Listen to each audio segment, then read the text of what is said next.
My name is Julia Gadu. I work for Drilling for Life. I deal a lot with clients. I'm the main liaison with clients and people who require our services because we are mainly into borehole drilling and equipping. So I'm basically the main person who deals with the people who need our services. My name is Lois Mahugu. I've been in the engineering sector, water engineering sector for the past 8 years. My purpose in Wilo is I serve as an application engineer. Basically, what I do is basically design of different water pumping systems.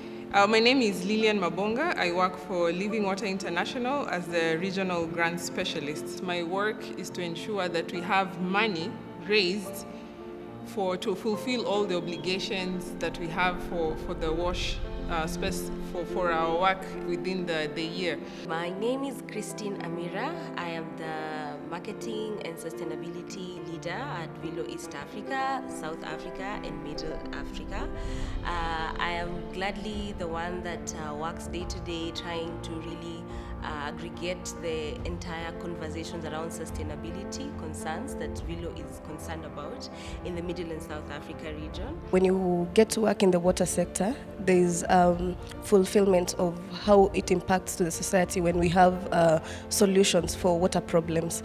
We are talking about accessibility. We are talking about just making it easier for even people to access water. And mostly the most impactful is when we go to the rural areas and the dry areas, when we can solve that for mostly women who take a lot of time just having to access water. So I would describe that as very impactful and fulfilling for me. I've been here in the WASH space for about 10 years. It's very interesting, and just like you said, for me it's almost the same, but I've experienced change, impact and sustainability, and I'll just get into the details of that. Like when starting out, now we are very cognizant of things like climate change, which are affecting our WASH operations, which before, like 10 years ago, there wasn't as bad flooding or extreme weather, either heat or drought. And in the areas that we work, countries like Sierra Leone or Liberia, they have extreme weather. Even here in Kenya, like if you look at the ASAL areas, it's the same thing. So just being part of that change, and you can see before and after, just providing holistic WASH is very interesting and impactful.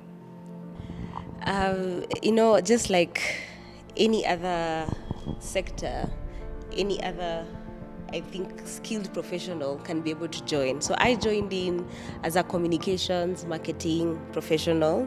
Now, of course, gunning up to speaking and addressing more of sustainability concerns across Africa. And I joined in, I'd want to say that I had done my education in development and international relations without having an idea about which sector I can align with or to, right?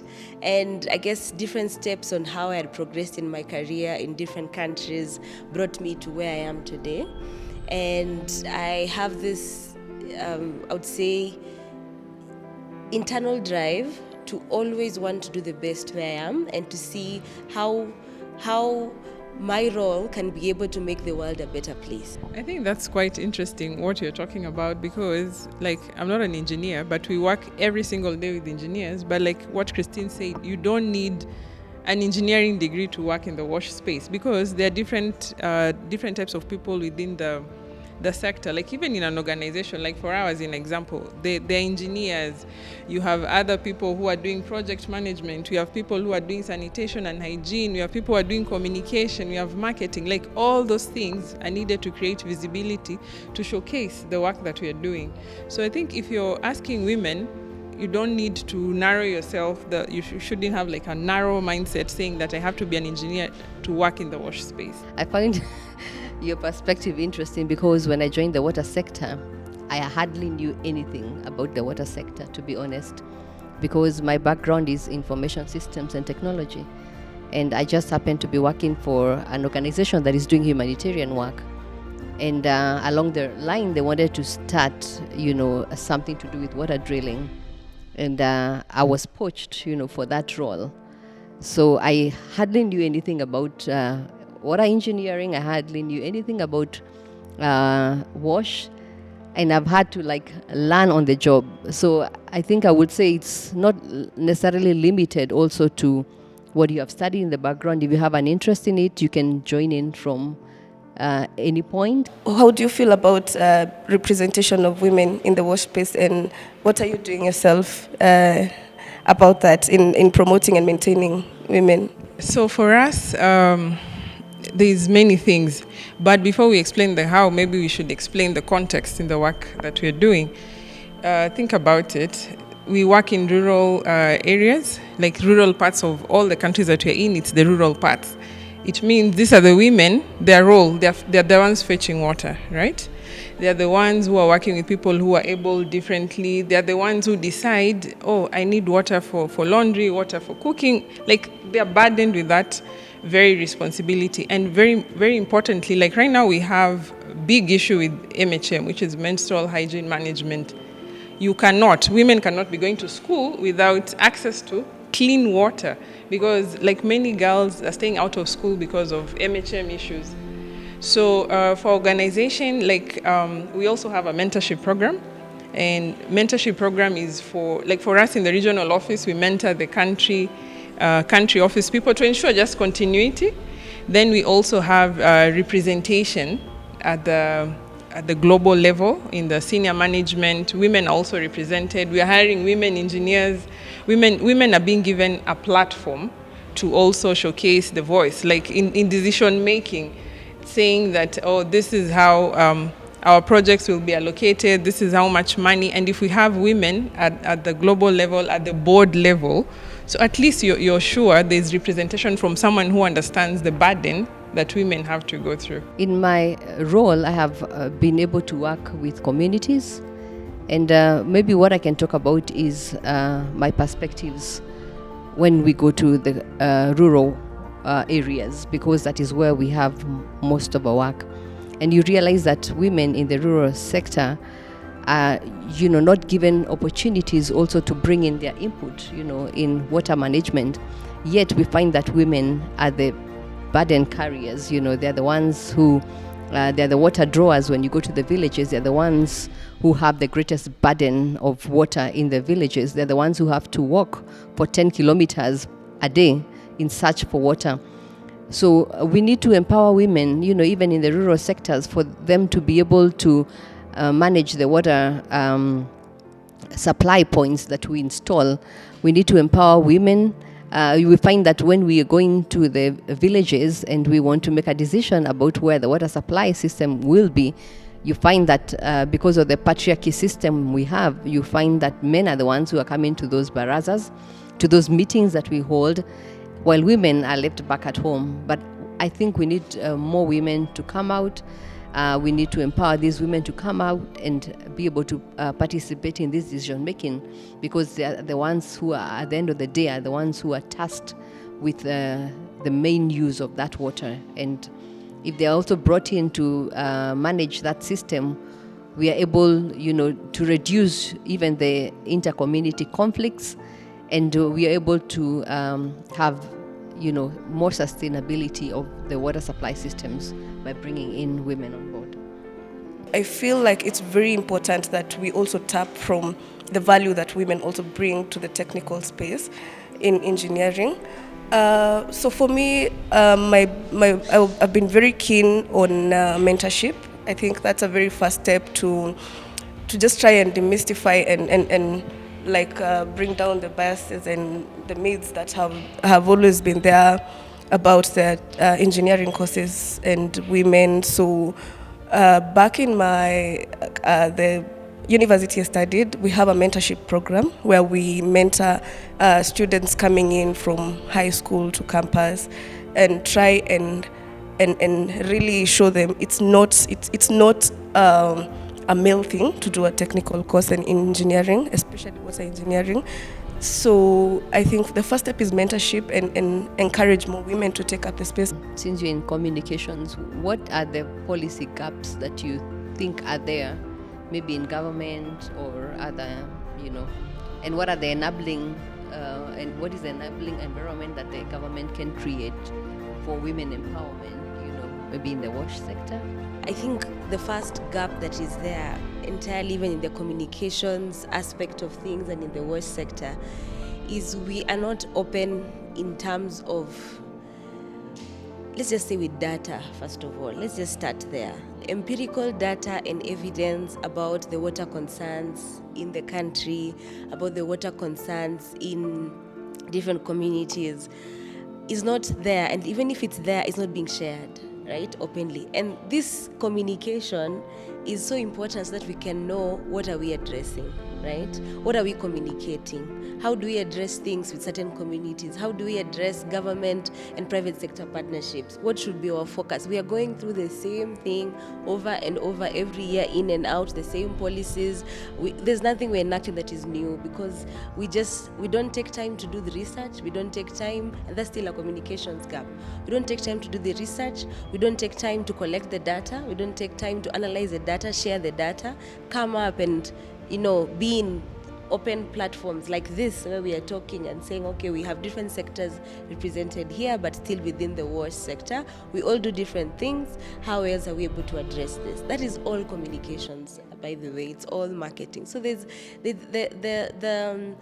the space is huge. There's a lot that we can do even in terms of communications and to integrate different organizations. You said a very key statement. I like that.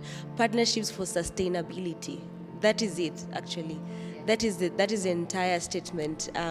We have to come up as people in the wash sector and partner even from our communications level and see even how we are addressing things here and there. How are we speaking out about certain topics as well? And we have to keep being on roundtables and panels and talking and addressing. And what we speak, we have to act. Now, that's the next step. Yeah. I think my message for women is basically to step up. I know as women we are have a lot of responsibilities, but there is still more that we can do. So we need to step out and not just shy away from being in the water sector, in being in leadership. Let's not just constrain ourselves to what we are used to the comfort zone, but we need to just step out there because there are a lot of opportunities for women to grow and for women to impact the communities in the areas where we live, where we work, where we serve. So there's a lot of opportunity for women. We just need to step out. For me, I think there's a lot to do with women stepping up. It's very important for us women to be visible in the boardrooms where decisions are being made. We need to not shy away and just be in the comfort of, oh yeah, I'm a woman, I don't need to do this, but we need to step up and be visible out there. When we are in those boardrooms, it is us that can also encourage the younger woman to also come and step up to positions where they're able to make decisions, and also in the technical space. I believe women are as you said, from statistics, women are the people who face a lot of problems when it comes to water issues. So when we are able to step up and be the solution givers, then we are able to solve more. Because if we just wait for others to do it, then we are not solving any issue. We know where the shoe hurts, yeah. So I'll encourage the young woman to just step up and be there where decisions are made, where solutions are needed. They're the ones providing. So yeah. For me, I'd say as women, we have to be at the center of change. I was looking at some statistics. Okay, right now we are almost at 1 billion people who don't have access to water. So even if we have to be part of that change, so what are you as a woman doing to ensure that this number drops? There are women, every 19 seconds, there are women who are dying from waterborne diseases, pregnant women. It's even worse because it's pregnant women. So they're consuming all this dirty water and they're dying every 19 seconds. That is such a waste. They're saying over 40 billion hours are lost annually in Africa, having women going to fetch water. So we have to be at the center of that change and not just say, oh, this is what we want to see, but now go ahead and be at the center of the change that we want to see. Yeah. Every woman should understand that whatever role, capacity that they play is not insignificant. Whatever they are, whatever they do, whatever they contribute, whether at home, whatever it is really important for the development of the world and the future. So women play a very key role. And whatever role that is, it's not insignificant. What they need to do is to continue understanding that what they do, for example, in the STEM sector, maybe science, technology, engineering, and maths, their role might be more important today because it makes more women be able to be retained in such sectors. So we need retention of women in sectors where women are underrepresented, and we still need representation of women even where there's one or two women already in leadership, in science, in engineering, in the watch sector. We still need women. So women, please still come out boldly. Your position is needed, your impact is needed, your voice is needed. Come together and be in spaces where we all empower each other, and not to sideline the other gender. The male society is very much needed as well, so we all come together and encourage one another and work towards a sustainable future. Happy International